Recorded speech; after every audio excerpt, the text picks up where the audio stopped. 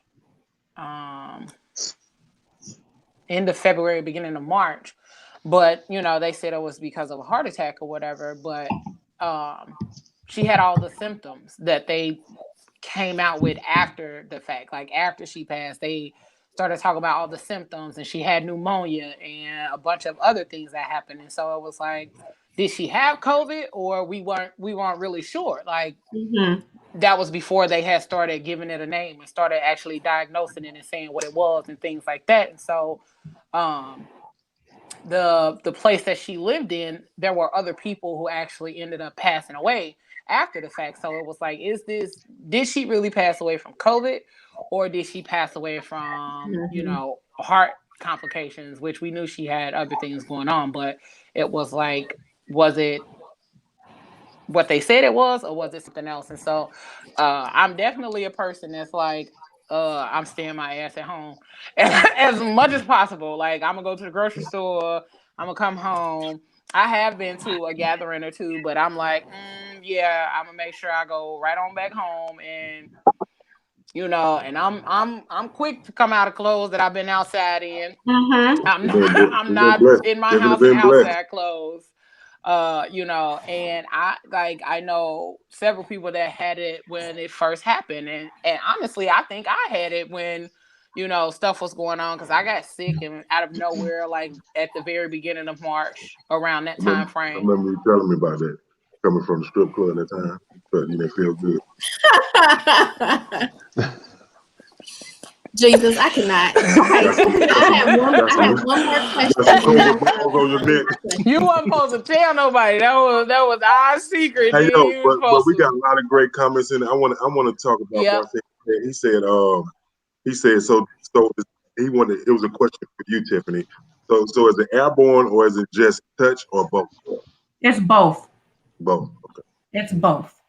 And I think a lot of people know that, but I think a lot of people may not know that. So I thought that was a good question. Yeah. No, it's both. If I would give my opinion, and then he also followed up and said, "Do you believe Chicago is ready for a worst case scenario?" No, absolutely not. I don't think we have. I don't think anywhere is. No, we don't have the healthcare manpower to handle it. Like where I work at, most of our ICUs are already filled. Wow.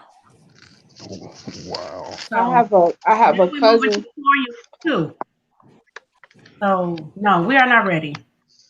I have a cousin who's a nurse in Mississippi, and when it first started, it was so bad at the hospital she was at.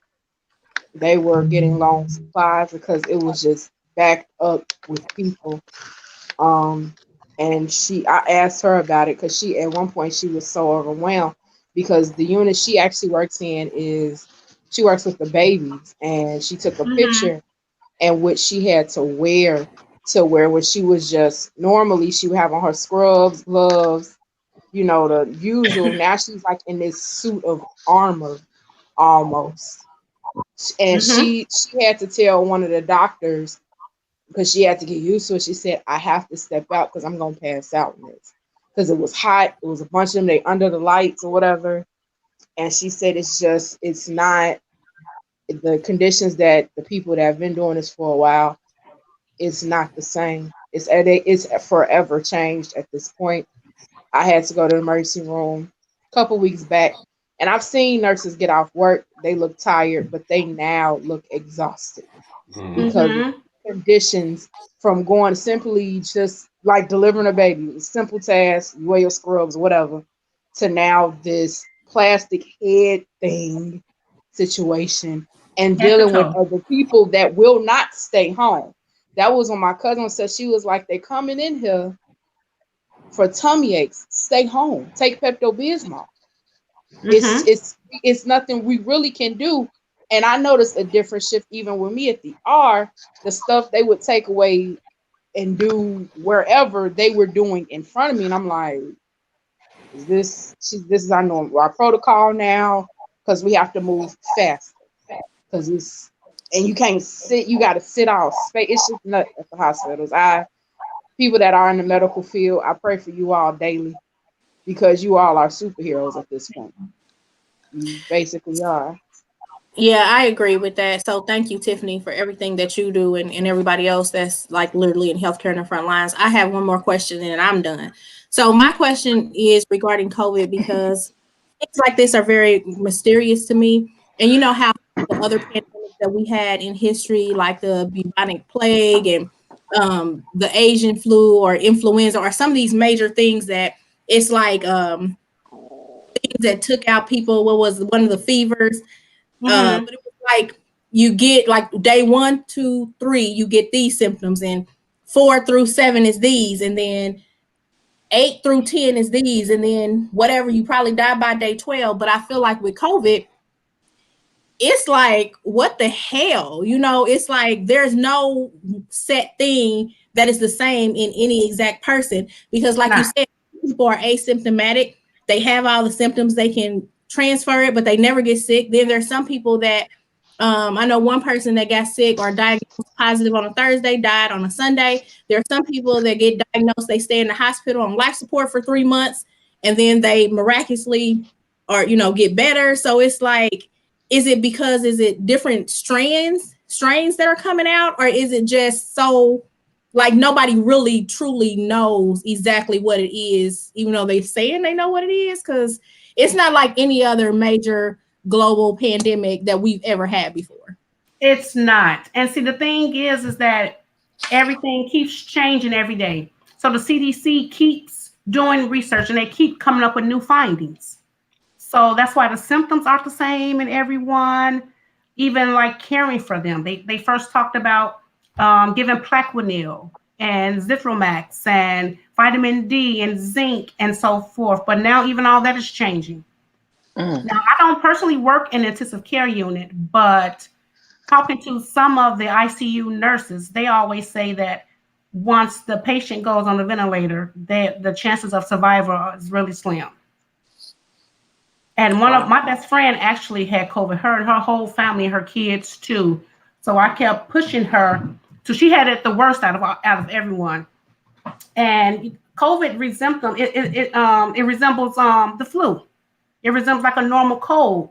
So basically, I've never had COVID, and I pray that I don't get it. But I have like a map set out on how to try to beat it in case I do, because I've been dealing with it for so long.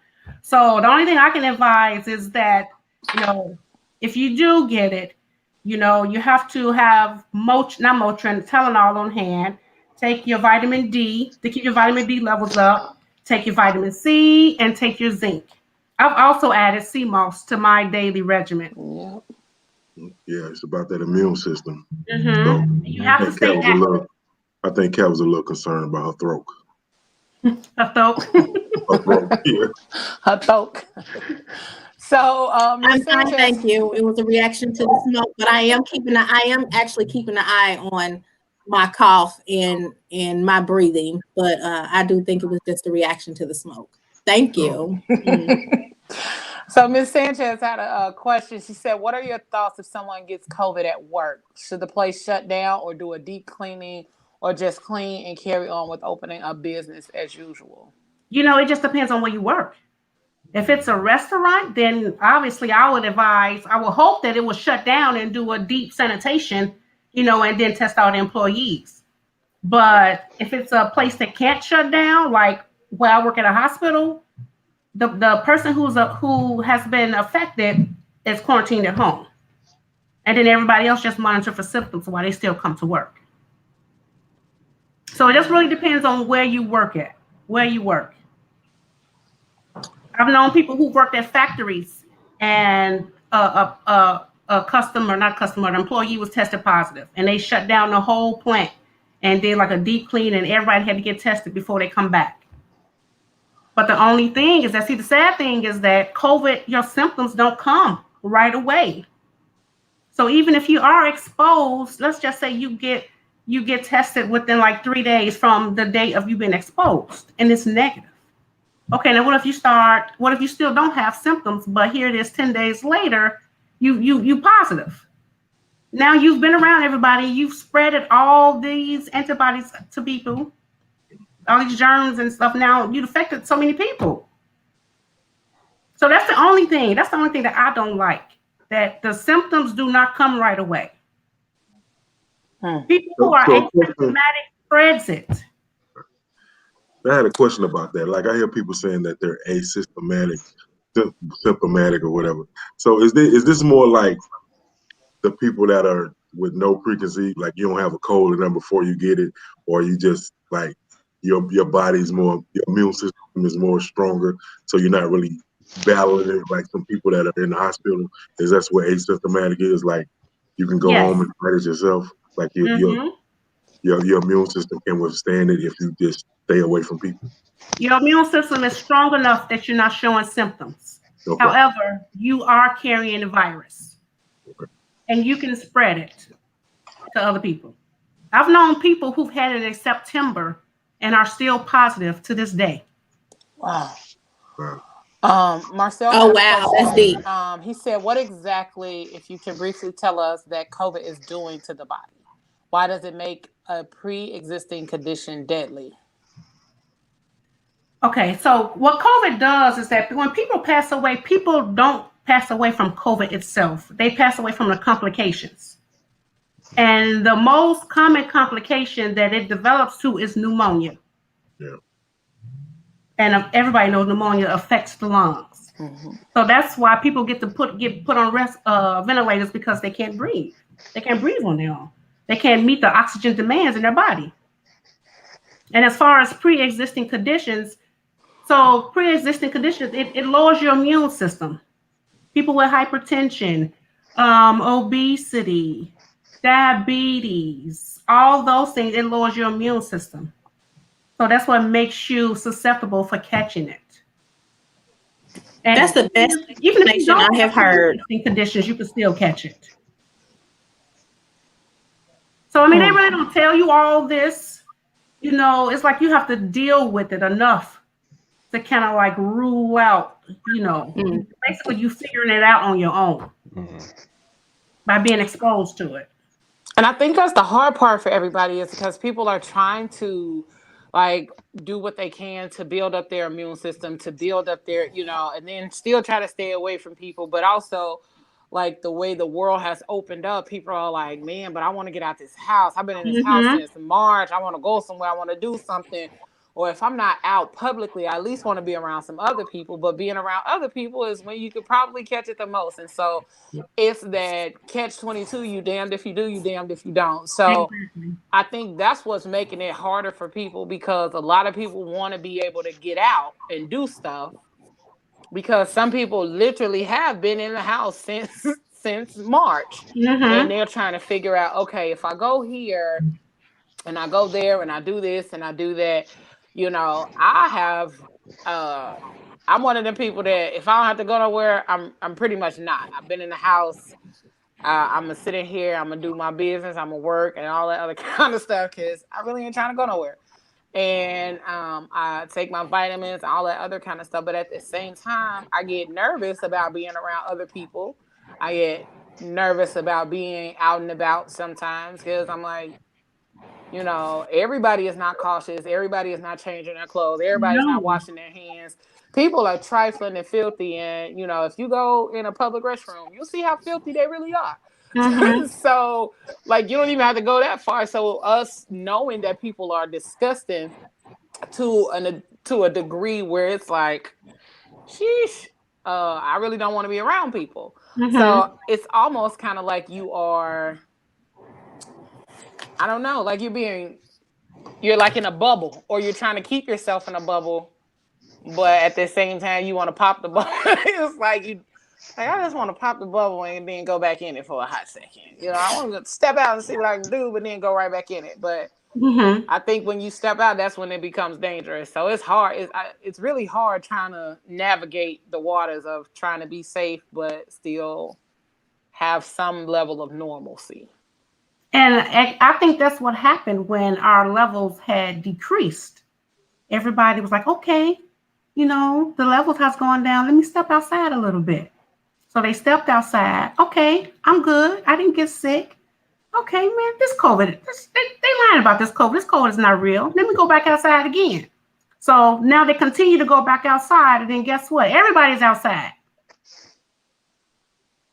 And all it takes is for one person to spread it to like thousands. The outbreak monkey. Yeah. Right. The here we are. monkey. Here we are at the party. It'd be that one motherfucker that want to hug everybody. Mm-hmm. And here we are. I'm a hugger. We had a question. It said, I heard that people with particular blood types are immune, like someone with O positive. Is that true? You know, I've heard that, but it's still research being made on that. Okay. It's not guaranteed. It's not 100% the truth. Okay. And that's crazy that some like certain things would make a person immune, like a blood type, you know. But I think the biggest thing when it came down to all of this is like, how many people that it's affected, how many people's lives have been lost, how many of us are still suffering like the repercussions of COVID. Like there are so many people still without jobs. Some people can't go back to work. Some people are still looking for work. People are being put out of their homes because they didn't have a job during COVID. And it's like, it's so much hell happening like right before our eyes. And people are trying to figure out how to still have some form of a normal life. And it's hard. And we don't even know what the hell normal looks like anymore. Right. So it's a new normal. I do feel like it's some kind of X factor that the CDC just hasn't found yet, because again, there's so many people. And I know, Tiffany, you said that, you know, people with pre-existing conditions are more susceptible, and people with, obesity, diabetes, hypertension. But then it's like some people that are asymptomatic have some of those pre-existing conditions as well. So when, you guys just kind of mentioned the blood type, I just feel like there is an X factor, just nobody can figure out what it is. Because everything is very true. And you can have person A and person B with the same predisposed conditions, and one may just be asymptomatic and one actually get it and end up on a ventilator or die within days. And it's like, okay, well, what's the difference with these two people if they have the same pre-existing conditions and everything is pretty the same? So I do think there's an X factor somewhere. I hope they find it, because maybe if they find it, they can kind of slow it down, stop it, create a real vaccine that's out there somewhere. I don't know. But then are we even going to take the vaccine? Like, it's a lot of people. I'm not. No. I'm not, because to me, it's like the flu. I've never taken a flu vaccine in my life. All they had to do was tell me it was a live virus. You're not giving me no live virus. I'm good. I played in the dirt good enough. So I know worms and ants and bugs. You made enough mud pies to know. My body is good. I'm good. Don't give me no live virus. I refuse to take a flu vaccine. That's why I could never work in healthcare. Yeah. So Tiffany, let me ask you this: have you been involved in the treatment of patients with COVID?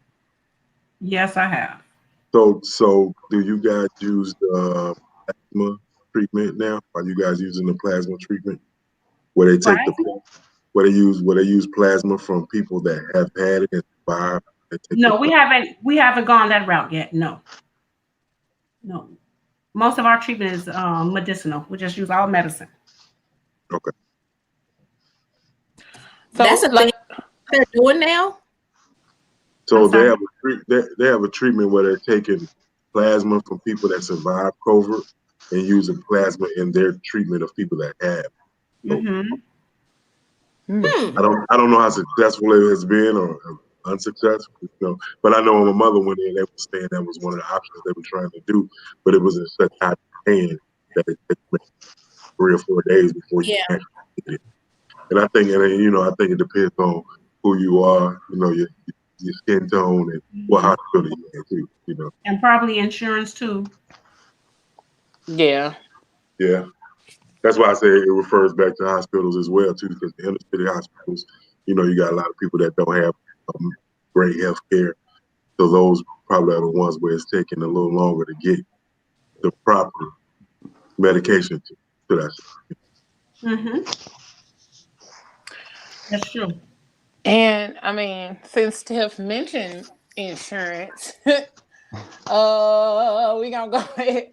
That was a good segue, a little bit right there. So, Damone, what's going on? what? Because I know what type of insurance do you provide for people? All personal lines for the most part, as well as commercial. But I mainly focus on life because that's one of the areas where we're lacking as a community. Agree. True. Yeah. So, with life insurance, I know that there are a plethora of ways to be able to have life insurance. There are different types. There are different categories. So can you give us a little breakdown of like some of the best, like some of the types of life insurance? Okay. I was going to say, I'm sorry, go ahead. No, I was just going to say, give us a breakdown of the types and then like how people would actually know if they're getting more bang for their buck, Yeah, well, it's all relative. It depends on the person and their needs as well as their family's needs.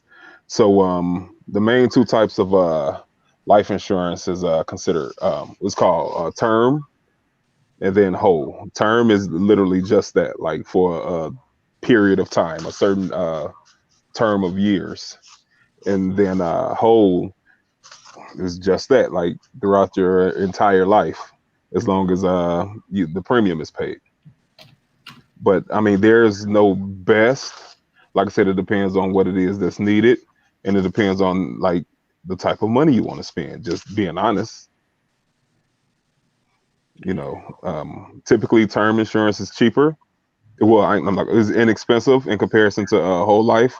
Reason being, there's a couple of reasons. Now, I deal with people who have been told by agents and producers and brokers to purchase term insurance and invest the rest.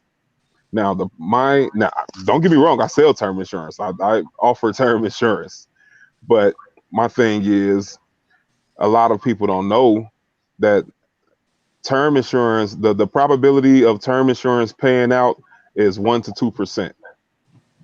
Reason being a person outlives the term, or after you got a 30-year term policy and 23 years into it, you can't afford it for whatever reason, the policy lapsed. So all of that money you spent on your term insurance policy is gone. Unless you're offered a return of premium term. Now, return of premium term is significantly higher than a regular term, than what's called a simple term. But if you get a 20-year return of premium term policy and you outlive the policy, you get all of your premium back, which is good. There isn't any interest. It doesn't accrue cash value, but you get all your premium back. However, if you don't outlive the term and you check out, you've spent more on a return of premium term because it's more expensive than you would on a simple term. So you have to there's no such thing as a bad insurance policy. The best insurance policy is the one that pays out when you die. However, it depends on what you want to do. If you can't afford a whole life insurance policy, then you go term, as long as you have something, as long as your family has something to fall back on. But I don't advise, but like I said, I like contour depending on the need of the client. Right. So can you break it down to people that's paying attention, like Marcel wants to know, in terms of numbers? You know, I think that's important to our community to understand the numbers as far as like how much they'll be spending on term, or what's the number you'll be spending based on, just different things of that nature. Well, Marcel is actually one of my clients. That's my buddy. Okay. But it depends. But before you put that up there, I wanted to ask that too, because I think a lot of people get fearful of the word insurance because they're not sure of how much they're gonna have to spend, or, you know, those type of things, because the community is, you know, is money. Yeah. Well, a lot of people are reluctant to purchasing or even getting information on life insurance because it's not something, it's not tangible. It's nothing that you can pick up and, you know, go somewhere with. It's not mandatory like auto or fire if you have a car note or a mortgage. So to your question, it depends. It honestly depends. It depends on age, prescription drug history, medical history. So there's no blanket number for $150,000 30-year term policy. It depends on who, and pretty much that's that. So the factors of, you know, the person in general that's looking to get the insurance policy, what determines the overall premium. That's correct. Okay. Yeah. So if you fucked up, you fucked up. I mean, but I can work with you. Don't get me wrong. So for me, I think that poses a lot of fear in the community, because a lot of people have these. Once they get to a certain age, they have preconceived conditions where they get the health, the heart, and the diabetes and all this stuff going on, and now you start thinking about insurance. But now all that plays a factor into how much you're going to spend on it. So I think a lot of people get fearful of that. Yeah, a couple things, and I have clients with actually I have a couple clients to be honest, with full-blown AIDS that I was able to insure. I mean, of course, there's stipulations, and the premium isn't like, it's not pretty, but right. It's something, right? You know, and hindsight is 20/20. Right. So you later on in life, I mean, of course, not judging anybody because everyone's situation and circumstances are different, but later on in life, you look back like, damn, I should have got this when I was 30, because I'll be paying this amount. Mm-hmm. It's not too much you can do about that, but just pay whatever it is if you want coverage. But it makes sense if we reach back, like those with that in that type of situation. It makes sense if they reach back and advise their younger generation, like, man, look, I should have did such and such. Here's what you should probably do now, because it's going to be a lot more. It's going to be inexpensive in comparison to when you get my age. Did I answer your question, bro? Yeah, yeah, you did. I was actually reading the question from Ms. Carmichael that she had. Yeah, I was actually reading that too and getting ready to put it up. But we had also another question from Marcel first. It said, what would you suggest should be a minimum for a life insurance policy for a 35-year-old? I can't suggest anything because it depends on that person. Okay. It depends on that person and their needs, as well as what it is they want to spend. And their lifestyle, correct? And their lifestyle, because, yeah, there are questions on certain applications asking, like, do you parachute, or do you plan on traveling out of the country within the next 24 months and this, that, or the third? I mean, they're still insurable, don't get me wrong, but there may be a few more stipulations. I'm sorry. Well, when I said lifestyle, I was meaning more so. You muted yourself, Kat. Your mic went out. Oh, sorry. I know when I said lifestyle, I meant more so like, I know when we insured ourselves, it's more like, you know, what do you want this to do? And I think you kind of mentioned that, something like all those different variables. Do you want to pay off your house? Do you want this paid for? What's your actual income? Does it make sense? You make 60, 70, 80, $90,000 that you have at least 150,000, or depending on what your mortgage is. So that's kind of what I meant when I said Okay. style. Or are you just a person that works, a minimum wage job, and you just need to make sure you got money for your family to bury you, and you don't have a lot of debt and stuff. So that's kind of what I meant when I said lifestyle. Yeah, when I speak with clients, I go through all of that, like with the fine tooth comb, because I always want to give a person what it is they need. I'm not going to try to give you what you ask for if you're really not educated on, life insurance and how it works. We're going to go through all of that just to figure out your needs. So I think you just answered that question we was looking at. Yeah, and I'm still read it anyway. Miss What's that? Carmichael, wrong one. Miss Carmichael said, Damone, do you educate people on the benefit of a whole life since it's more expensive if they wait longer and this guaranteed burial, or do you focus more on the term? I think most people look at the total value opposed to ensuring their family can give them a proper burial, which is less than $10,000 without having to do a GoFundMe or fish fry. Most people look at insurance as a get rich quick option. Well, there are some burials that are a bit more expensive than 10,000. Yeah, but I mean, I think it depends on what it is you're looking for in the whole nine. Because I know, in Georgia, you can get a decent burial for about. But like up here, a decent burial up here when you want the casket and the whole nine and the blah blah blah, it can get up to 20,000. Easy. Yeah.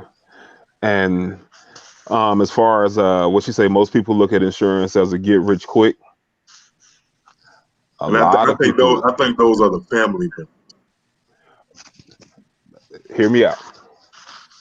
A lot of people look at insurance as a get rich quick, and it works for them because a lot of people have their, excuse my French, have their shit structured to where their grandkids don't have to worry about anything.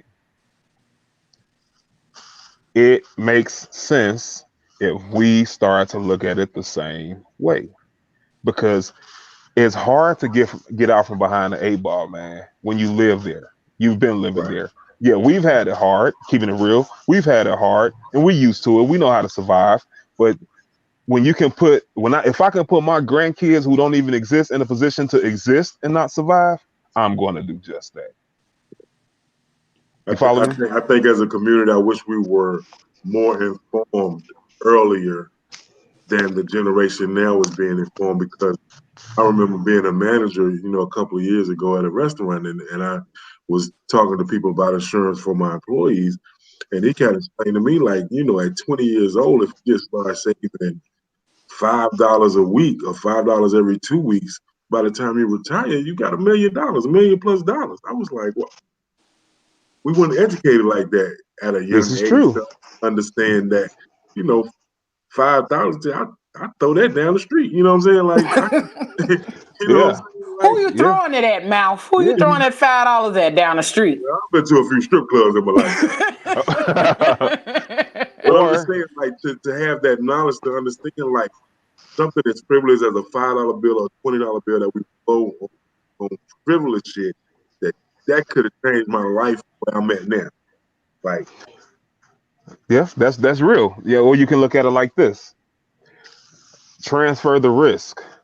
So that same $5 a day or whatever, purchase a cheap life insurance policy. I don't care if it's term or whole life, but continue to save. So now, if anything happens, your family's gonna get a lump sum. But the money you save, now you can play with that money. So that's like I said, transfer the risk is something to think about. I've taught my son, and he's only 20, and dog got his shit together. That's good shit. That's good shit. So now I think for us as older people, as myself, I guess I put that, I guess I'm 22. It's time to go back and be re-educated. You know what I'm saying? So it's interesting. It really is. And I think a lot of us, when we have these jobs and we apply for insurance, we don't know a lot of the shit that we checking off in those boxes. We just be like, I'll take 50 grand and y'all can take that shit out my check. Other than that, people don't even know what they're signing up for. They don't know any of that information. And I know that I was one of those people. I was like, I don't know what the hell I'm clicking or signing or checking this box for. All I know is I'm putting my mama and my nephews on there for beneficiaries at that time, when I was when my mom was still living. It was like my mama and my nephews, that's who I'm putting on there, and then that's how we're gonna keep that shit rolling. But now I'm like, Just yeah, and so I even made sure I I have to called say this. Damone, and we had a couple of conversations, and we still finna have some more conversations because I still Okay. need some more clarity. And it became, I think it became like a gap between from when it was family and community, and then that era where we went through the crack era, and then I think that's where it lost term because my grandmother got insurance out the fucking wazoo. She got a 1,500 here, 10,000 here, 3,000 here, 4,000. You know what I'm saying? And she had, and I used to remember as a little boy seeing the man come to the house. Seeing the insurance man come to the house. You know what I'm saying? And you old. And now because when my mother passed, you know what I'm saying, she's going over all this stuff with me, and I'm looking at all this stuff she got. I'm like, I remember the little fat white guy coming to the house and you give him 50 cents. And but now, you know what I'm saying, it's paying off. But then I look at it like my mother's generation, the crack generation, they got kind of lost in that, which kind of You muted yourself. I did the cat, my fault. It kind of flipped us around a little bit. So I think it's interesting. I think it's super interesting. I think what you do is important, and I think it needs to touch the community more. In the I say in the 50 to 35 age range, we need to reach out more to that community so they can understand, because that's where we lost at, from that 80 to 2,000 range. Send them to me, bro. That's all you gotta do. Straight up, because everybody that needs some insurance, hit my man up. Tell them how to. not even so much as need insurance. If you need because I tell my clients, and a few of them are in the comments, I don't sell insurance. I educate you and then help you come to whatever decision or conclusion you need to come to. Now, if you use me, I'm not going to say no. You feel me? Right. But definitely, I mean, but I think that gives you the purity of what you do. That you're willing to educate people, and they understand that, and then that actually is going to bring you to business because you're being honest with them. Yeah. Like my sister, Tiffany, she had me. What was that? Open enrollment last year, boy. She had me working, Jack. I mean, working. But it's not a problem because, like I said, a lot of agents, let me say this real quick. I'm trying to get people to understand that everybody or everyone who sells or provides insurance isn't in it for the quick bucks. Because we have that dark cloud over our head saying the only thing you want is the commission. You're just interested in the commission. I mean, I'm going to figure out a way to eat. So I'm not in it for the commission. I'd much rather educate you so later on down the line, you can educate your people. Right. Make my job easier. Make the next good insurance producer, broker, agent's job easier. Right. So it's not about the buck for you gotta ask in every industry that you go in. You know what I'm saying? Well, yeah. But there's a whole lot more in my industry, right, bro. So it's hard. So I think people just like with anything, you got to research and take your time and really look at the soul of a person when you talk to them. You know what I'm saying? Look at me in their eyes. Like I can see in your eyes you're sincere about what you do. Oh yeah, I love what I do. You ain't on a whole bunch of BS, you know what I'm saying? Nah, I love what I do, and I love helping my people. Tan said that her grandparents had policies and plots. That was definitely one thing that a lot of older people made sure that they had. They paid for their plots, they paid for their policies, they paid for those things ahead of time. And I think a lot of us are even scared to even think about having to buy a plot that we don't even like think about the importance of doing those kind of things, because our families end up buried all over the cemetery. And then we like, I think she was buried on this side of the Right. of this pole that was stuck in the middle, but now I don't see the pole no more. And then they didn't turn the mausoleum and then moved it onto the other side. So you They trying done to took find your 3 people. take 20 paces from the tree, make a quick Right. Go 2 spaces to the left, and then it should be 7 rows down from the fence. It's like, wait, what? I gotta go out here and find my people, and you know, and I can say that because it's pretty much like how I have to go. And when I go to the cemetery, when I do go to visit my mom, I'm like, oh, okay, it was the house right here. So her thing was like right on this side of the house and this side of the pole. So it's like you trying to go out there and figure it out. And I'm a person, I'm like, I don't like walking through the cemetery like that. I'm not, I am brother, a let me ask you punk. this. Like, I'm not gonna walk through no cemetery, but I definitely understand the people that were older. The importance of doing so, because grandma and granddaddy wanted to be buried right next to each other, and you know they wanted the kids not too far from them. So that was definitely something a lot of the older generation did that My we don't great do anymore. grandparents, they had the somewhat of a family situation. It's my great grandmother, my great grandfather, and my great great grandmother. They got it where my great great grandmother passed first. So how my great grandmother set it up, they're all together. And then my grandfather, it's a family situation as well where he has one, his wife will have one, and his wife's mom is next to them as well. So they have that situation too, where they bought plots and they have policies.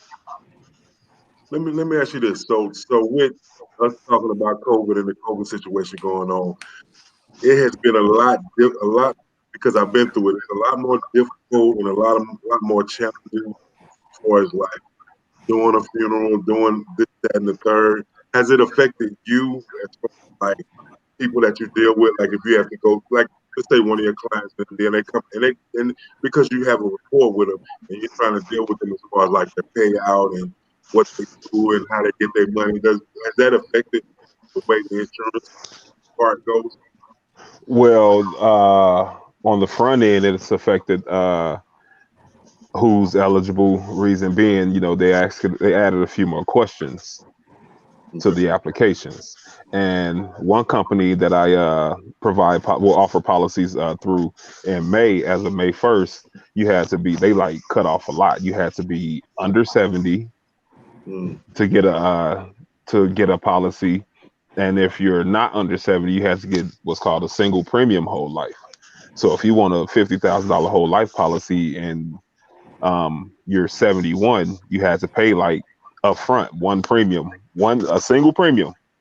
So if that premium was like $28,000, you had to pay that up front. But for the most part, yeah. But for the most part, That's a lot. yeah. But with its whole life, so there are a bunch of there are a few benefits to it. That's true. But for the most part, nah, it hasn't been. I've been able to insure everyone that has reached out to me since COVID, one way or another. So I'm on the same page as Miss Genesis, and I was thinking this. I was waiting until you got through. For you, if you could kind of tell our viewers and maybe even some of us, because I do know that when we start talking about death to our family members, whether they're young or old, and you need a policy, a lot of times for whatever their fear is about talking about it, they're like, oh, I'm going to be here forever. We ain't got to talk about it right now. Or we can talk about that later, and they always put it off. So do you have any suggestions to bring this up to your loved ones, to have this open conversation and dialogue, to put these things in place that will make it comfortable to talk about, or kind of lower their guard a little bit to have those conversations? Honestly, it'll never be comfortable. It'll never be a comfortable conversation. It has to be. Usually, it takes a tragedy for someone to be responsive or susceptible to the information that they're asking. I just being honest, like after someone passed, I get a lot of phone calls from family members because they see that shit can get real. So as far as having a conversation to like ease them initially, typically it's usually when they experience a tragedy. And I've been doing this for a decade straight, man, and it's not going to get easier, especially just being honest, especially dealing with like certain communities. It's not going to get easier, but that's when like the perseverance of the producer um, basically comes out and leads the way, because the only thing I need from you is a conversation. I don't need any commitments. I don't need any of that. I need 15 to 20 minutes of your time, and I'm going to ask the real questions within those 15, 20 minutes. Like you asked about life insurance. What you want life insurance for? What do you want it for? If you don't have life insurance, who's going to take care? How will your kids be taken care of? Simple questions, and that typically makes a person think. Like, it makes a person think like, damn, I never looked at it that way, or man, my baby gonna be messed up, or I always wanted to do this for my nephew, and if something happened to me, I don't have enough, or I don't have anything, so they SOL. But it's just it's those type of, and I implore you guys to ask your family the same questions, the hard questions. If such and such happened, what you gonna do? How we gonna do such and such? Yeah, that's literally like what's rolling through my head right now. Like sitting up here thinking of all those questions. Like, because when we lost my mom, it was a lot. I mean, a lot. She got sick all of a sudden out of nowhere and was in the hospital from April up until the time she passed in June. And so during that time, we were like, what we gonna do? How we gonna figure this out? How we gonna do this? How we gonna do that? How we gonna, and then everybody was working, but in shifts. We were in shifts. Somebody was at the hospital, everybody was at work. When everybody got off, we were switching it out. Like everybody was on rotation. We had it down pat how we were doing everything. But then like we later found out that the insurance policy that she had wasn't a insurance policy to cover everything. So like we legit had to go through a whole bunch of different odds and ends to figure it out. And then we ended up coming out of pocket to pay for our headstone and things like that ourselves. So we were able to bury her, but it was like, whew, it was a fight. Who thought about that? And I know when we had our conversation about insurance, I mentioned that like, nah, I ain't trying to leave and have my family out here stressed out about how they gonna bury me. Nah, listen, y'all go ahead and turn me into a few ashes. Spread me on the waters of Lake Minnetonka and going on about y'all way. Going on about y'all merry way. Like I think a lot of people are going to that. Yeah, like I don't want my family to go through that trouble. Like my wish is, listen, I'm a woman of the water anyway. Go ahead and put me in some water and let me go ahead and be with the Lord. I just don't want that stress. I don't want any of those problems, Hey, that's me. I told her, I'll be like, y'all can flush me down the toilet. Like it ain't like I'm a no. I'm like, don't like spend, you ain't gonna know. I tell my kids, I'll be like, look, take $1,000 and throw a hell of a party because your dad wants to have a good time. And the rest of that money, live your life, buy your car. You know what I'm saying? Do something. I don't know shit. What the hell I need a $10,000 casket for? For what? I don't need to put a suit on for what? I came in butt ass naked. I'm gonna leave. Well, and that's why I said I think it goes back to your lifestyle, because like when my father died, well, two things. One, I think, like you kind of said, Mouth, it goes back to our family and what our family did for us. When my father passed away 20 plus years ago, he had so much life insurance and so much investment stuff, and just how he lived. That funeral cost me an arm and a leg, but I gave him the service and bought the things that he was accustomed to. My father lived in Europe for 25 years. He was used to having the finer things in life. So that's how I buried him and still had a whole bunch of money left over. But like when my mom had last year, we had insurance on her. And it was enough. She had a moderate funeral. It was nice. It wasn't as elaborate as my dad's funeral, but it was nice. But, the difference was, my dad died. I got bukus and bukus of money. My mom died. I think me and my sister only out of the deal after we paid for everything only ended up with a couple of $1,000s a piece, which was fine because we wasn't looking to get rich off of my mom anyway. We just wanted to make sure that we could take care of her and whatever her needs were, and we were able to do that. But again, it goes back to, like you said, we have to educate our children. We have to educate our brothers and our sisters and our nieces and our nephews. And I think like Tanya had mentioned in the comments, have those conversations and explain, it's not about you're going to die, but it's like, hey, like you said too, Mom, like who's going to take care of this when you die? Because that paperwork got to be in order. Nobody. Like we going to take care of this like right now. Like these living wills and these hospital wills and the death wills, those things are important, and they're free. Like you can go online and download them. You Google. Right. That's it. I am my mother's. Oh, go ahead, sir. Go ahead, baby. I am my mom's only child and my grandmother's only grandchild. So I would randomly, I haven't done it in a while.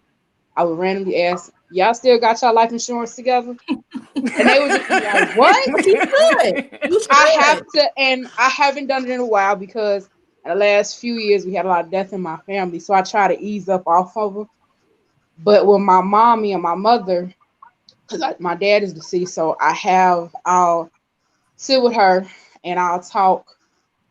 And I asked her, and we've had it was morbid and I hated it.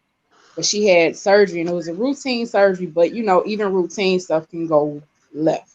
So I said, if something go left, what do you want me to do? She told me what she wanted. I was shook. I'm like, man, I don't want that position. However, your insurance, are you good if I have to make that? She's like, yes, please stop asking me that. I'm the only one. Listen, I am the only heir. If you want to, if you want to make it cute, I need to know what do you need me to do or where's everything. And even with my grandmother, I just yell in her room, "Hey, your life insurance good?" Hey yo, she's like, "Huh?" Yeah, she's like, yes, you paying them premiums. Yeah, and she'll be like, "Yeah, I haven't done it, especially with my grandma. I haven't done it in a while, but I'll probably after this conversation." Probably not, because my mom did just lose her best friend.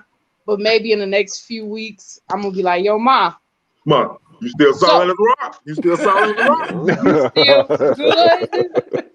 With the wink and the gun. Right. Yeah, because a lot of my friends have had to bury their parents, and it wasn't easy. And my mother does. One thing about my mom, she keeps her financial affairs in order. Good. So I do know that when it is her time, God forbid, I won't be a guy and I'm like, I don't know what to do. Because she's just like, she's very Rain Man when it comes to stuff like that. But I think in the next month or two, once she's okay, because she just lost her friend, I'm gonna ask both. I'm gonna ask my grandma. Hey, at least my grandma, you still good? But my mom, maybe next month. But they're very maybe next month. Yeah, just put it on the calendar.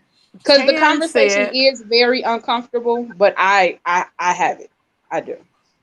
Tan said that she has families who come in the funeral home with no insurance. However, again, it is about priorities.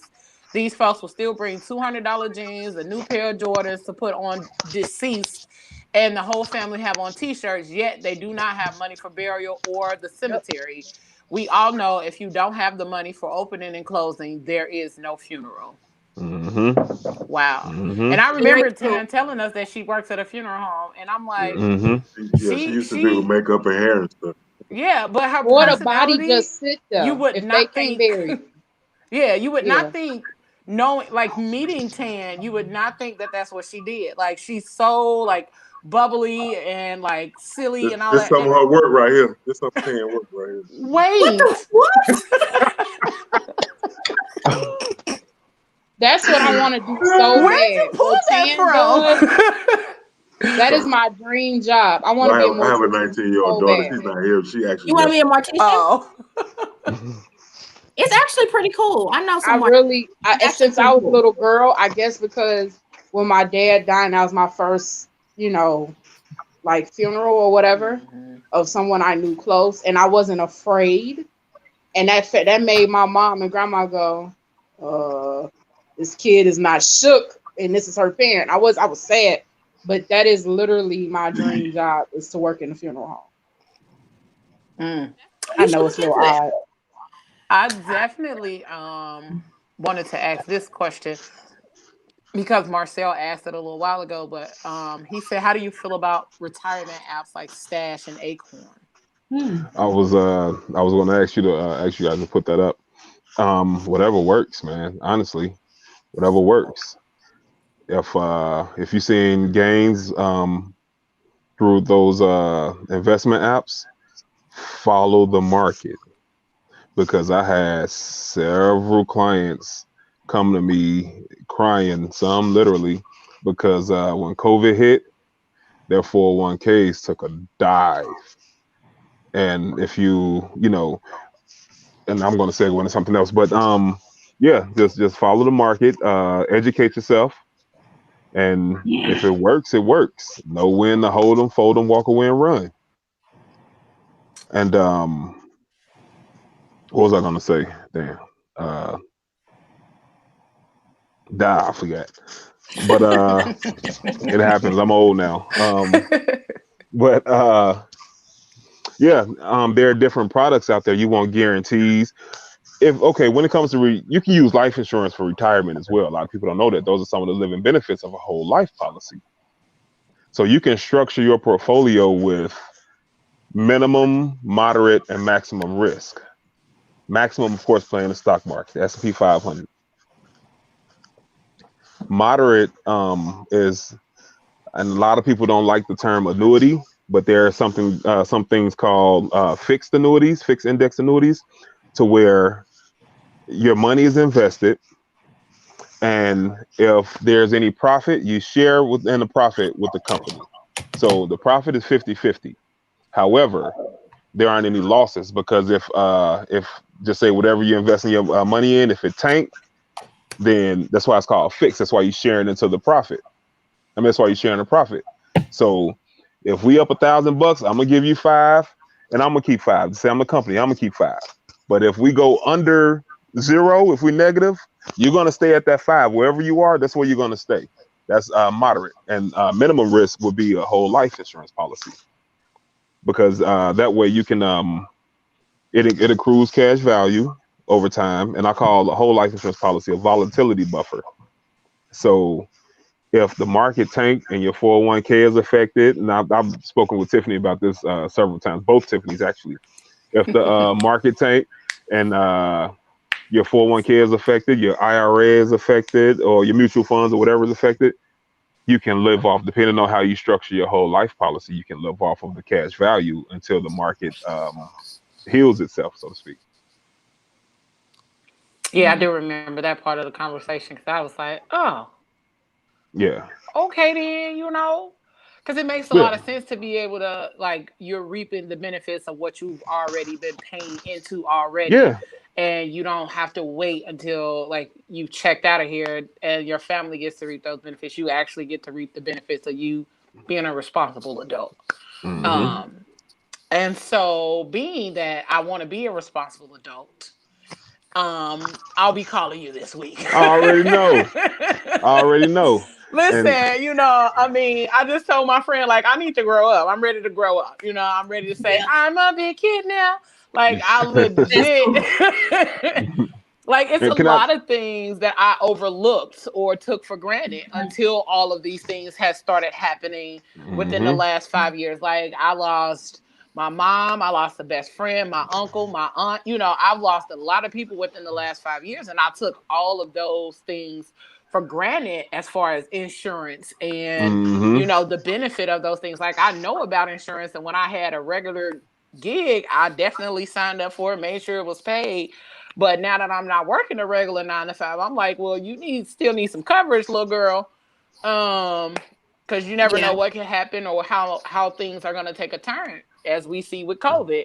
Like, a lot of people are out here suffering and trying to figure out how they're going to live their day-to-day lives simply because they do not have or did not have those options to be able to use their insurance and you know, things like that to be able to cover themselves. So yeah, I'm probably gonna get on your nerves this week.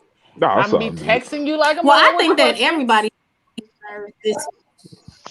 And if they don't call him, I just highly suggest that you guys call somebody for your insurance needs, because the one thing I can say is I'm not an insurance salesman. I don't sell it, but I do. Everybody I talk to, I always encourage them to get insurance, because I buried my 25. I buried my mother at 43. And when I tell y'all, I was never more at peace than to walk into that funeral home and everything was covered and it was so not stressful. I didn't have to ask nobody for a dime. I didn't have nothing to worry about. It was like, hey, here you go. Yep, do what you got to do. This is what I want. We didn't have to stress about anything. That's the main so thing. easy. It was a piece of cake. It was like in and out, done. And that's just, the main thing. that took a lot of pressure off of even dealing with the death itself, because that was just one less thing that I had to worry about. I didn't have to worry about, oh my God, like y'all, somebody said, who gonna pay for the opening and closing? Who gonna pay for this? Can we afford this? Oh my God, what about the obituaries? Didn't have to worry about none of that. It was a piece of cake. And I thank God that my father was a financial genius that he was, and made sure that all these things were in place. So I highly encourage everybody, even get insurance on your little babies, your little 1-year-old, 2-year-olds, when they born, when your nieces, nephews, grandkids are born. Take out a Gerber life policy. Like, get it when they're young. They can cash it out, whatever. It doubles. But like, I don't know, y'all get excited to talk about insurance because it's the best thing since sliced bread. And I done had to do it. You had a great experience. And Tam made a just really having good point. Insurance made everything so much easier. Yes, absolutely. Tam made a really good So let point. me She ask you said this if you question, pay brother. a cell phone bill monthly, you could pay for a monthly policy. Amen. Yes, you Easy. can. You ain't lying, Tam, because Easy. I pay Verizon and I'm like, Verizon ain't cheap. So Damone, sir, be ready to swipe my Verizon go card, up in you okay? without that. Be ready to They swipe bend my you over card no this Vaseline. week, okay? You Quick know. I got you. Quick question What's for up? you, Damone. As an insurance agent, are you able to provide insurance all over the US of A, or are insurance agents licensed in an area? Well, you have to be, it's called resident and non-resident. So my resident state will be Illinois, but I have 11 more non-resident states. So only thing I have to do, if someone is interested in insurance and, you know, we speak a couple times and they want to, you know, go forward, only thing I have to do is log on, get on my iPad and pay for that license in whatever state they're in. So it's not like you have to pay per state. You have to pay for your licensing per state. And I mean, yes, Tanya, those Gerber policies are the best. And make sure, Damone, you put your information in there too. Oh yeah, okay. I'm definitely gonna put his information in here, or even on the Phat Girl Chronicles Facebook page as well, so that they can see it and be able to contact you. I know there'll probably be a lot of people flowing your way. That's not a problem. That's not a problem. I'll also post it on my personal page as well, so that way people can know, you know, how to contact you after this the show tonight, because there are a lot of people who don't understand the importance of insurance. I definitely learned a lot about it in the midst of everything taking place, and even recently, like taking care of my aunt's funeral services. I wasn't the person at the funeral home when my mom passed. I was there when my aunt passed, and I was like, is this what y'all was in here doing? Like, are you gonna put Tiffany information on? Somebody might want to contact her on some COVID stuff. I don't know. I didn't say I wasn't gonna put Tiffany's information on there, but I'm her name and information. They're both tagged on the information for tonight. You know, for the show tonight. So I definitely put their information up there. I'm just tripping. But it's definitely a different feeling when you are in that funeral home and you have to deal with the services and things like that. Man. Because I wasn't that person when my mom passed. Different ball game. I was the person when my aunt passed, and it was like, I'm finna go outside. Give me a minute. Like, it's a whole different ball game. And I was like, I don't know. I don't want to do this no more. So, I definitely want people to understand the importance of it. Actually, have a a way to contact someone with information that can educate them the best way possible on a variety of things. And yes, Tanya, power of attorney is important. I have Definitely. seen a lot of situations go left because family members decided to fight over certain things Man, and that nobody had the breaks up power the of black attorney. family. Yep. Excuse That me. breaks up the black family. That actually, like when my aunt passed, I was at the hospital. Went to the hospital, tried to get the keys to her apartment and her wallet, and they said, "Well, we got to call everybody on this list that's listed as a contact Emergency to contact. make Mm-hmm. sure that we can give you this wallet." I was like, Mm-hmm. And people do "Oh, need to know too that there's two different power. There's actually a separate medical power of attorney as well. Right. yeah." It's And a so medical. it was a learning experience as far as me being like the person in the forefront of everything. I was like, "Why y'all got to do all of that?" Like, I Man, need keys to her house, like I need to man, get the ball rolling, and I can't do that if y'all still got her keys in her wallet. man, let me So it was tell a you. whole different When my situation. mother So it was a passed, we lot of learned learning. everything. Like I've learned, like, okay, you got to get these will done. Once you get the will done, get them notarized. Make sure you take Right. one to your local city hall so they have a copy. You have a copy. Make sure you go to the bank to get the bank accounts that you need to. Make sure all that stuff is filed in the city courthouse. And that way you won't have to deal with all that probate bullshit. And that's a good thing, Mal, to Yeah, answer Tavana's question. She said, "What happens when that doesn't work if it's voided?" And that's what will happen. It will go to probate. right. Yeah, definitely go to probate, and that can be a long, drawn out to do about nothing. Mm. There's Yeah. another reason for the black family to be destruction, and we allow it as well. Yeah. Yeah, because we've seen a lot of a lot of things go left on like via social media because families get into it over Absolutely. funeral services and things like that. I remember when my best friend, her brother passed, and like the next hall over, it was a family that you thought it was Royal Rumble in that funeral hall because somebody owed somebody some money, and they came in there saying that this nigga in this casket owed me some money. And it Wow. got way disrespectful. And next thing you know, it was Royal Rumble in that joint. It was men fighting women. It was women fighting women. It was ridiculous. And I was like, I had never seen anything like that in my entire life. And next thing you know, the Wow. funeral director got everybody out. He locked us in the hall that we were in. And next thing you know, you heard gunshots outside. So it had Wow. got like seriously for real because people are for real about what.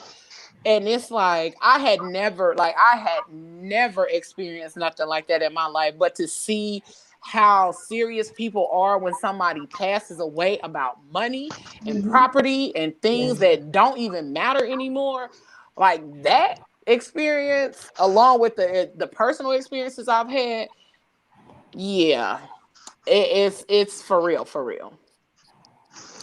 Tavana just touched on something that I was a tip that I was going to give. She said, make sure you list beneficiaries on your accounts so you don't have to deal with probate. I was gonna, I tell everyone, like, no matter who your agent may be or who you've been working with, write down or email yourself a copy of your life insurance policy numbers, the companies, and the beneficiaries, and email that or give that letter to the beneficiaries or whoever, because I've delivered death claim checks and the beneficiaries was 300 miles away. Mm. I've delivered like to the family, to the last known address, and the beneficiaries were 300 miles away. Or people don't even know that they're the beneficiary on policies until, I don't know. And you don't want to do that because after so many years, that money goes back to the company. Oh wow. Yeah. So list all of your So the uncomfortable conversation is definitely needed in the Black community. Gotta have it. Definitely. Yeah. Even if they're not like receiving it, they're not willing to receive it. I still try to have it, bro. Yeah. You know, I still try to have it because my job is done not when I deliver a policy or something like that. My job is actually done once I'm done educating. Yeah. Everything else is on you. Yeah. My kids know about my policy, but I refuse to give them a copy because I think one of them kids might try to kill me. Girl. I'm serious. Like one of my daughters, I'm like, oh, you a little sketchy. Yo, P, who you dating a little sketchy. Y'all might try to kill me if I tell y'all how much this policy is. So nobody knows how much my insurance policy is, but they do know that they're a beneficiary. And do they have the policy numbers? They do. Well, my responsible child, the baby, she has the policy. Like she has all that information, and she knows and who the other beneficiaries are, who is listed. And now my husband has all the information as well. And those are the only two people that can get into where all my secure account information is. But yeah, but I'd be like, I ain't telling y'all kids, no, don't, y'all ain't getting a copy of nothing. Y'all ain't gonna try to kill me before my time to get my money. and another thing that I deal with, I got to bring this up. Another thing that I deal with is so many people I hear all the time, well, I got insurance on my job. Are you going to die at that job? Hell no. You know, are you going to die while working there? Right. Because depending on the gig, once you check out, once you're not working there, then that's gone. It goes away. And you don't know if you'll be eligible for insurance later on down the line. So if you have insurance on your gig, that's wonderful. I have group policies as well. However, I got my own thing going.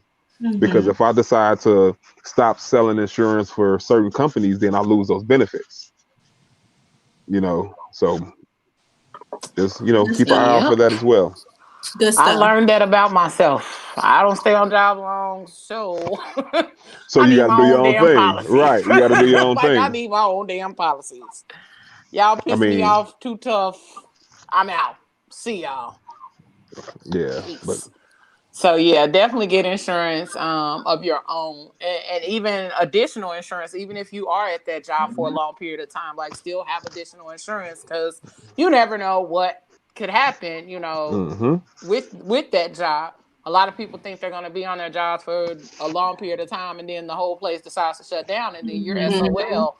And you have nothing to fall back on. So it's definitely beneficial to have something on your own, which is another reason, like I thought tonight would be a great night to have this conversation because it's a lot going on in the world and we don't necessarily know how things are going to play out and how things are moving. So we definitely need to have, if nothing else, our health and our insurance in order. If you can't fully get your health in order, do the best you can to get to where you can to be in a good space.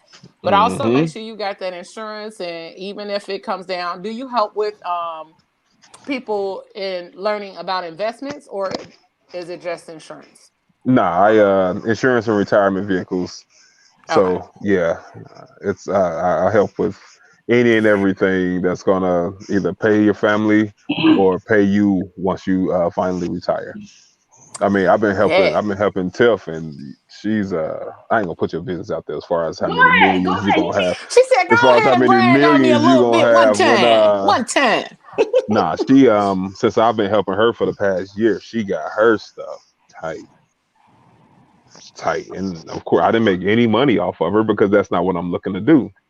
If I can help you, if I can educate you, and what I said, what I suggested, you follow that to the letter, or even if you put your own spin on it, as long as you turn some type of profit, I'm happy. My job is done. Well, best friend, because that's what you're about to become. That's what you're about to become. I am not playing and I say that simply because I know the direction I want to go in as far as business, personal, and all that other kind of stuff. So having insurance on a lot of different ways. Hi, best friend. And I'm gonna start texting you. Hey, best friend. So what we learning today? I'm definitely a person that I love learning about those things that will help me to be able to get to those different places, which is another reason I try to bring information to the platform, because there are people who want to ask those questions, but they just don't know who to ask. Or they also have too many people giving them the wrong information at one time. And so they have insurance, but they don't understand what they have, or they have investments, so they don't understand how to move in those investments. So it's a lot of confusion, even if they do have the insurance and investments already. And okay, I'm sorry, you done? Yeah, I'm good. Go ahead. Okay. One last thing I'm gonna say to everyone who has insurance or has a guy or an agent or whatever, make sure that they're speaking with you, having an extensive conversation with you at least once a year, because your needs very well may change within that year. So they should be their job. They work for you. Their job is to reach out to you. Just, hey, look, is everything still going the same? What happened? Oh, I just had a grandbaby. Well, maybe you want to do this, or I just lost such and such, or I don't live in the same house anymore. So I sold that house. My mortgage isn't as high. Now I'm renting this $800 a month studio. Just throwing some stuff out there. You may not need as much insurance as you had back when you had a shitload of stuff going on. So they should be reaching out to you. It's not blanketed. Once you get it, you shouldn't forget it. They should be reaching out to you. They should be reaching out to you like at least annually. If nothing else, annually, just to, check your policies, make sure everything is on the up and up. And if they don't, then you reach out to them. That's good. Yep. Or me. Whatever. Or him. I have a question. What's up? Now, I know that some medical conditions causes some people to get refused by some insurance company. Can everybody find insurance? Yes. There are stipulations to the type of policy, because if you, like I said, I insure a few people with full-blown AIDS. However, it takes 2 to 3 years for the benefit to kick in, for the death benefit to kick in. Okay. And I asked him, like, you think you'll stick around for the next couple of years? Because if you stick around for the next couple of years, then without a doubt, if anything was to happen, your family will be paid the death benefit. But yeah, you can get insurance. If I can insure someone with full-blown AIDS, I can insure anybody. So usually people say, well, I'm diabetic and I'm an amputee. I can't do this. I can't. There ain't nobody will give me no insurance. That's not true. That is not true. Like I said, it's going to be a bit more expensive. You're going to have a few stipulations. However, you can get it. Okay. That's good. Good information. Thank you. There's definitely a lot of good information from everybody. Simply because it's something that's needed. We need to know how to get insurance and how to be able to and for those that have pre-existing conditions, we need to know how to maneuver through that and still be able to get some insurance to make sure that we're taken care of, and so is our family. Yeah. So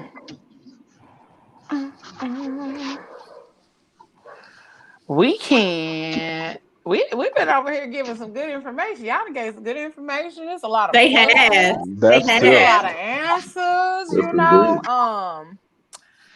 so we definitely are going to, post the information for these beautiful people with all this amazing information that they've given us on tonight. So that way you all can go to the Facebook page and check them out, check on their information, see whatever else is necessary for them for you all to be able to get insurance, your policies, investments, your living wills, and all of that great stuff. So we want to make sure that everybody is doing their due diligence to make sure not only you're taken care of while you're on this side, but your family is taken care of as well. Yeah. I don't, I know that a lot of times it is a really hard conversation to have with your family about, the next steps when things are going to or if things come about, but it's a necessary conversation to have because, the way the world moves, shit happens fast. And we're not always prepared for the shit that happens, even when it's moving like super fast. Because life slaps you in the face and then you over there holding your cheek and then wondering how you going to be able to bounce back from that situation. So, Damone, can you give with people... this COVID? Yeah, definitely with this. Definitely slapped a lot of people. Yeah. A lot of us. Yeah. Real quick, Damone. just wanted to say what's up to the guests. My bad about being tardy. Work stuff went long, Tardy for the party. But you here. So hey, Tro. What's up, Tro? What's going on? Hey. I was playing it the whole time. What's up, y'all? So I heard all that good information. I appreciate you, Mone. I appreciate you, Tiff. Oh, you're welcome. It definitely was something that's needed. And I'm glad y'all were like open to doing it at the same time, because I feel like they go hand in hand, knowing about your health and all that other kind of stuff, but then also being able to be educated on insurance and a lot of us want to retire before we hit 60, so you need to be able to know what to do in order to make sure those things are taken care of as well, because we want to live a full life. We don't want to live a life where we are trying to figure out how to get our health in order and we already 60. So you want to do that now. You want to take advantage of all of that now as much as possible. So Damone, can you give people your information? I'm pretty sure they're not going to write it down right now, but they can come back and watch it, and I'll still post it on the Facebook page as well. Okay. The Facebook page, my Facebook business page is facebook.com/D Smith Insurance Broker. D is in David, Smith Insurance Broker.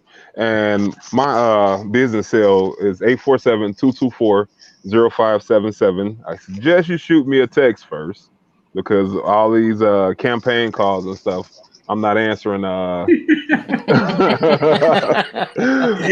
real. I've had to be over with tonight. Man, I don't know. I went in on somebody who texted me talking about Trump. I went in. I had a ball with that. But yeah, shoot me a text or go to the business page. Shoot me a message. Tiff tagged me on the earlier promo. So Mone Kong, MoneKong. You can shoot me an inbox. And if you have any questions, I don't care where you are. If you have any questions, I'll do my best to try and get you whatever information is that's available. Awesome. And Tiff, can you give them your information as well, darling? Just in case they want to ask some additional questions in regards to COVID. Well, unlike everyone else, I don't have a business page. However, you can reach me on Facebook. It's my full name, Tiffany Splunge. You can message me, 773-875-6393. Or you can just hit me on Messenger. I'll respond that way. I've helped so many people. You'd be surprised. Many people. Hit her on Facebook or Messenger. Don't take her number down. Don't give your number. What was that number again? Look at that time. What is that? 774, man. Oh, she fine. Let me go on ahead and text her. She fine. I'm from the tech fall. The people who are going through a lot of health problems at home, and any way I can help out, I'm glad to. I've done a lot of stuff about COVID. But first, what you got on? What you wearing right now? Well, it is 9:30, y'all, so he free. It's 9:39. I'm about to say he free to go on and cut up a little bit. I can't even say nothing. He was sitting over there like man. You are well. What's your thought? He was sitting over there like, so am I Don't gonna get be them able to about cut face. up He don't tonight get. or Just no? just He tell him was waiting. He Facebook was is hard waiting enough. for it. Your inbox on I'm gonna Facebook be is able hard. to say what I've been wanting to say. Them arms was folded and everything. He was sitting there like, Go get pictures so in your inbox talking about, does this thing look like it got COVID? ain't about to play with you. Your ass is crazy, Lord. If I can interject for 1 second, because Tanya was Sure. asking about if anybody had butterflies about the election. Y'all know I'm like your numbers girl, statistics, whatever. I just want to say for whoever is into politics, whoever the person is for the presidential election, they need 270 electoral votes to win. Right now, currently, Biden has 131 and Trump has 92. So yes, Tanya, I'm nervous over here. I'm nervous. Yeah, yeah. Why are you nervous? Well, because even though Biden currently has 2016. 1 and Trump only has 92, I mean, there's still the states that still haven't got their numbers in. It can still go. Mm-hmm. A lot of the swing states. Can I ask a question? I never liked the electoral college, man. This is so stupid to me, man. Like the state's so small, but it got like so much power in the whole like mainstream of everything. Like a small state can like change a whole election just by the electoral college. When like all the real votes, you could be killing them in that. Like that don't.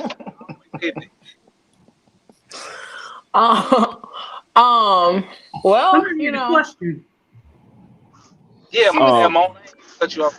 Oh no, it's all good. I got a question, and this is for all of us, everyone in the comments as well. If Trump is reelected, what are you gonna do?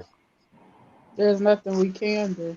Right. That's Same. all. There's That's only the. Last 4 years, Make just sure, make sure you get your Second Amendment together and understand.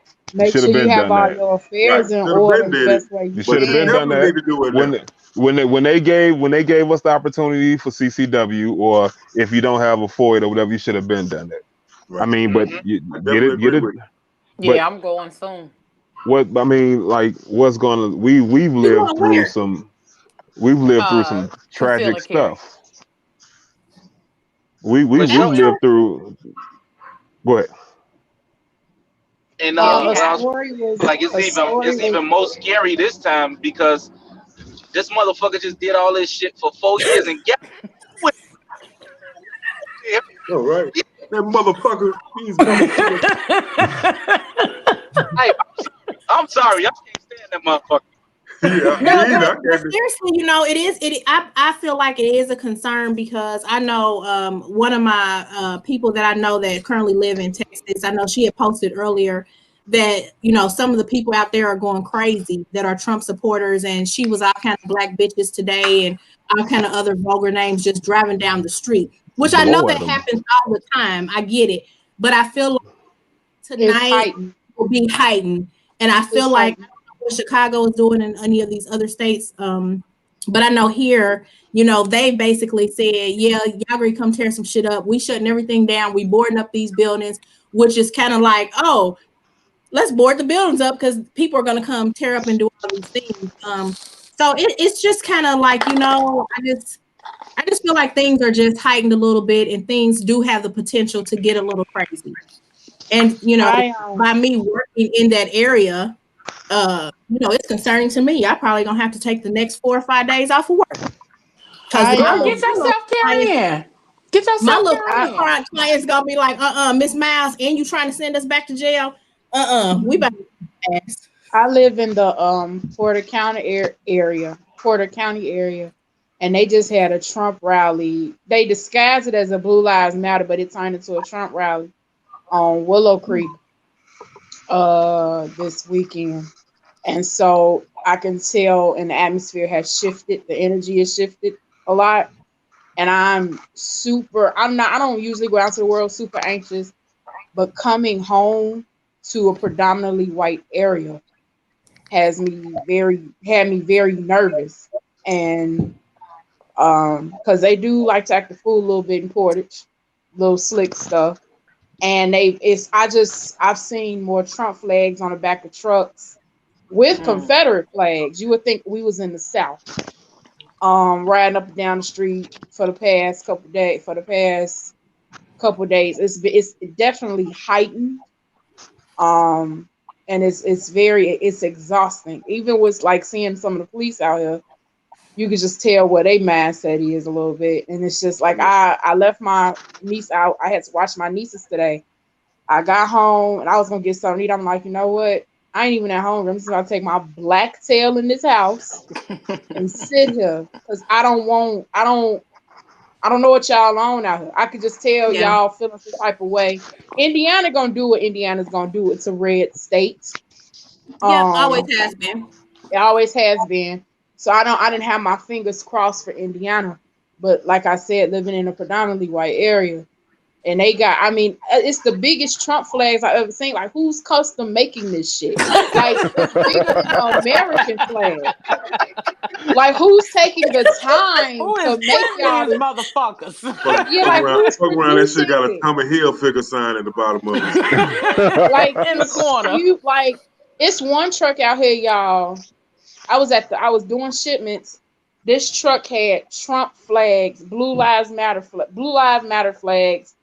It was another Confederate flag. It was highly decorated, and I was so nervous having to go past this truck. I saw this woman coming down. I was like, I hope she's not getting in this truck. And sure enough, her husband was driving. Like, you married to a whole fool. You good with it? Like the truck. I mean, it was like it was gonna be in a whole fool too. Shit. A whole And she was looking at me like, man. I was in my head. I'm like, lady, motherfucking fool. Where that right through?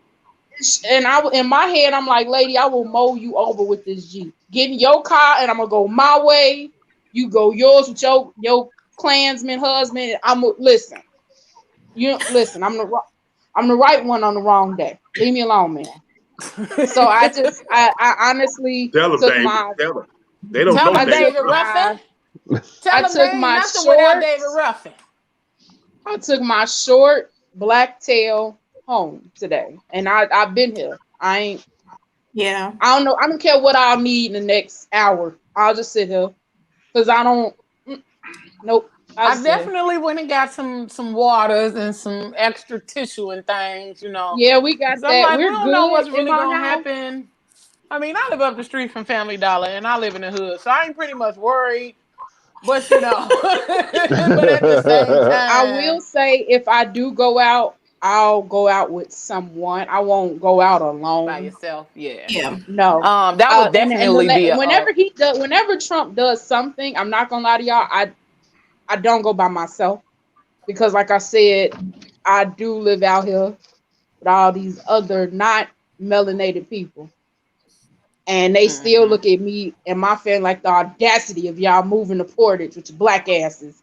And so it's very that some of them, they be good. They're like, hey, how you doing, color? It's like, hi. The others are like, hey, it's real out here, huh? I actually still use that word. Some of my neighbors are cool though. Like some of my neighbors are like, "Are you guys okay?" You know, but some they still like they don't. There goes the neighborhood. Cause I pull up blasting Young Dolph. I don't care, and they just like, But it's definitely a different this Negro outside. Right, this Negro in our neighborhood. Look, this short Negro. Like I could tell that's what they saying. What they're doing. But it's definitely heightened outside right now. It's not a fun place to be. Antoine said if it jump off, he gonna grab the heat and go to his grandma's house. Hey, listen.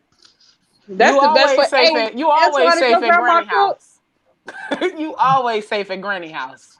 Because you know your grandmas are low key crazy, and they probably got like a rifle. They got a pistol. They got that Saturday night special at 38. You feel me? They got shit hidden in the house, you know. And then you know, grandma got beans. Sleep with that bitch on her pillow. She got beans, greens, potatoes, tomatoes, all of that in the house already. If it go left, at least you don't eat. Listen, that's what I'm saying. My grandmother Elizabeth, so If things go left, at least I know I left here with macaroni in my belly. Oh well. That's comedy. Y'all right? That's how it's Cool. always It's gonna Thanksgiving be. in my house. Right. She said macaroni in my belly. Listen, because grandma gonna have them. She got some probably some preserves that she done made 3 years ago that's still good in the shelf. You know, she got it buried My in the grandma yard. still got a land. We have a landline because of her. We like we okay. This is a bunker to me. Like we're good here. Like okay, Kimmy Schmidt, you got a whole bunker. You ready? You is prepared. I ain't mad at her though. Like I do think a lot of the stuff that's happening right now, like we do have to be prepared for survival, and a lot of us aren't. A lot of us are not ready. A lot of us are not ready for those survival techniques and things like that. So if you're not, you better find somebody to be around that know how to do some things, bury some stuff, go fishing. I know how to fish. I know how to fish. You know, I don't know how to clean it, but you know, I know how to bring it in. Y'all better figure it out. the fact that you have the skill, though. Hey, you have the skill to fish. So, hey, cause you know that's what happened when you date a fisherman. You know they make you get out there like, hey, I'm going fishing. Oh well, I'm going too. I don't I don't know nothing else. I don't know how to do nothing. But I learned how to put a beam off on the hook. Skill. I learned how to put a beam off on the hook and throw that thing in the water. That's pretty much all I know how to do. Yes. I get, you know, I'm one of them girls. I do not have. I look like a girly girl, but I like getting dirty. So I go out there and play with the bugs and play in the dirt. No, I mean I could survive. I'm not gonna lie, I could survive. Oh, this is a politics show. We're not talking about your sexual desires and all that. No, we were not. We were talking about I like to play in the dirt and I will play with bugs. Oh, you said dirty. I just for survival necessity. I didn't know this was gonna end up going there. We was doing so good. Because doing so good. Because you know how he is. It's always gonna go there with the mouth. It's always gonna go there. He's always gonna be. Man. Be prepared for whoever wins. I'm just gonna say that as people. Be prepared for whoever wins because they still gonna feel like they still gonna act a fool. When you see an old white woman on a video feel like she could just say nigger from the gut of her soul, and they done open it, they got a light on them. They feel like they out in public now. They can really be out in public. They ain't gotta hide no more. But the first time he made them okay. He made it okay for them to bring out their racism. I'm with you on that. I'm with you on that now. I am with you on that. The first time you think you finna go ahead and call my big black self one of them N-words. The mouth little square will be black that week. Or the next unless I can do a live remote from jail. We gonna put a little filler circle right there. We're gonna put your picture up. You know, I'm gonna be at county. I'm like, I gotta call Leo so I can do my segment. They're like, what you talking about? I have a job. Before I beat her ass, I had a whole job. So let me call Leo so I can do my part. Thanks. Right. She gonna be like, listen. She like, hey, listen, I'm supposed to be talking about some celebrity gossip tonight. So. Gossip. And I got some tea for y'all from inside of jail cell number 7. So this is what happened. I was in Family Dollar. And why has to be Family Dollar? Listen, the Family Dollar by my house goes up. Family Dollar. I don't know why. I guess something comes over them. I don't know. Family Dollar goes up. Family Dollar goes up. Like I will beat Family you Dollar with this overpriced Summer's Eve, sis. I will beat you.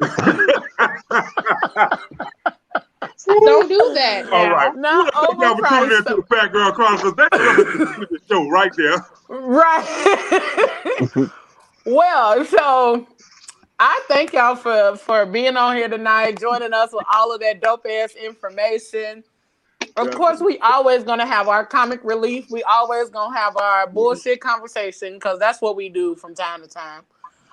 Usually, I'm in the comments. Yeah, I was about to say you on the other side of it tonight. You on the other side of it tonight. But so I did say that we had a big announcement that will be announced tonight on this show. Okay. So, y'all ready? Drum roll, please. So, starting next week, the Phat Girl Chronicles will be a syndicated show on JQLM Radio, which is an internet radio station based out of Indianapolis. We will be heard across the U.S. and other countries that JQLM Radio will be that JQLM Radio broadcasts through. So you can definitely check us out. You can check us out on jqlmradio.net. Don't quote me. I think that's wrong. But I'll definitely post the information where you can find us. But you can also now stream us through JQLM Radio, which you can find on the TuneIn app.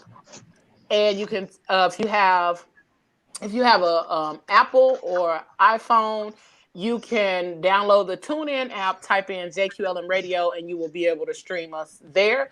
Or if you have an Android, you can just download the JQLM Radio app and tune in. They already have a few Cheryl Underwood shows that are syndicated on there. They have a few other dope podcasts and radio shows that play music. They also have JQLM was the show where the Phat Girl Chronicles started. So we are going back home, as I like to call it. We are going back home and doing our thing with JQLM Radio. We are excited to be back. Yes, sir. I told y'all that I was not playing this time around. When we came back, we were going up. We were doing our thing. So we will still be on every Tuesday from 8 to 10 p.m. Now you just have a different way to tune in and listen to us. So if you can't join us live, you can join us on JQLM Radio. Or if you can't join us on Facebook, you can check us out on YouTube. And if you aren't, they going, baby. It's going up.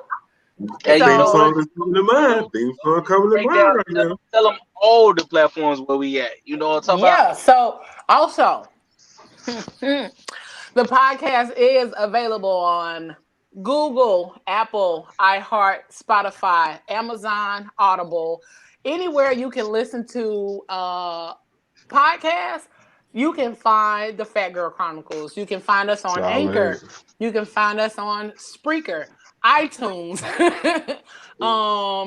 Podcaster, and we will be coming on a few additional platforms once we receive confirmation of those things. So when I tell you I'm working, I'm really working. So we are on our way. We are doing our thing. And I thank you for having this dope ass, amazing crew with me every week. The 5 of us on here acting a fool, doing our thing. But we also work very hard to bring really good information to you all on this platform to discuss everything from business to finances, fashion, fun, celebrity gossip, music, and everything in between. So we are here every week on not just a regular Tuesday, because we don't do regular. We do fat. And we do fat as hell on Tuesdays. Big so fat. we make sure that we make your Tuesdays. We are the Chronicles. We are the one that come on Tuesday night and make you holler. Listen, we are not going to use that as the theme song, but you know, we will have some more dopeness coming. Yeah, did I make you drink your wine like that, Tiffany? Am I taking that? Yeah, it was like, whoa, okay. So if you haven't tuned in prior to tonight, you can definitely go back and check out our previous episodes. I believe this is week 9. Yeah. We've been going Let me see. Uno, dos, tres. We've been going since September 8th. We've been going since September 8th is when we did our test run. So since September 8th, we have been going week by week, nonstop, bringing information, fun, comic relief, and all of that good stuff. So I thank you all for tuning in, getting those numbers up. Also, we thank you all for helping us reach our first 100 plus subscribers on the YouTube channel. So if you haven't done so, please go ahead and subscribe to the YouTube channel, because that's where you can see us live, and you can also comment on there as well. So again, thank you all for always being dope, always tuning in, always keeping the comments going up. I tell y'all every week. Yeah, I'll keep the comments going up every week. Even if the views ain't up there, the comments is up there. Definitely. Thank So you y'all guys for keep joining. all Hit of the that share going. button. We thank y'all. Make sure y'all hit the like, share, and follow button. And as always, we thank y'all for being here. I don't think I can say thank you enough. If you are not following us, make sure you follow us on Instagram, Twitter, Facebook, all of those dope places. And Coach, subscribe tell to them us. to get at us for some advertisements if we get them some free time. That's it. I was on my way. Now, if you are looking to promote your business, you can definitely reach out to us to the Phat Girl Chronicles Podcast at gmail.com. We will have sponsorship slots available starting next week when we are on JQLM Radio. So we will have sponsorship slots available, as well as if you are looking to advertise your business in if you have a fashion or beauty related business. I am the contributing writer for Ego Magazine. So if you are looking to promote or advertise your business in the fashion and beauty segment of that magazine, feel free to reach out to me as well to get that going, and we can make things happen. So, that's it. That's all. That's our big announcement and all of that good stuff that we got going on right here at the Phat Girl Chronicles. And we are just beginning. We got nowhere to go but up from here. So we thank y'all for hopping on this bandwagon, because baby, it's going up. So we coming to a city near you soon, baby. Thank y'all. 2021. That's definitely what we're doing. We coming soon. But like I say, every week before we end the show, whatever you do for the rest of the night and the rest of the week, don't do it with your half ass. Do it with your whole ass. Your whole ass. Even if your ass flat and your pocket's touching in the back. Just do it with whatever you got. Do it with your whole ass. Do it with whatever you got. But make sure you do it with your whole ass. We thank y'all for tuning in, and we will see y'all. Some people ain't got no ass. Do it with your booty. Some people ain't got 2 fingers. We will see y'all next week. Love y'all. Peace and blessings, everybody. Y'all be good. We out. Thanks for the after set.